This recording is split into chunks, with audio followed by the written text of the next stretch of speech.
طبعا خلال الفترة اللي فاتت دي كلها الدورات دي ما حسيناش بإنجاز حقيقي.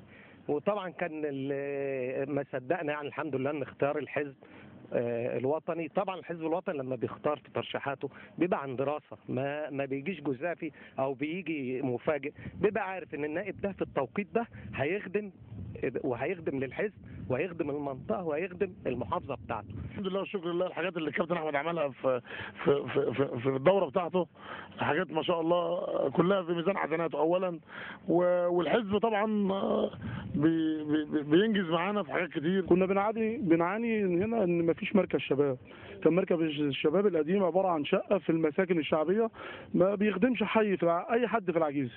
اما كابتن احمد وعد وصدق. الحقيقه انا بشهد للكابتن احمد شوبير ان هو اضاف للاعلام الرياضي. متواصل طول الوقت مع امانه المراه. هو كويس بس عايزين يهتم اكتر فيه، ينزل للمستوى اللي تحت شويه. متواصل الحقيقه مع كل القوى السياسيه. عايز اقول له ان شوبير يعتبر راجل محترم واحسن من غيره كتير، لكن هو يا ريت ان هو يعني يبص للناس شويه. والاستاذ احمد شوبير بيبقى الكارت بتاعه حبه.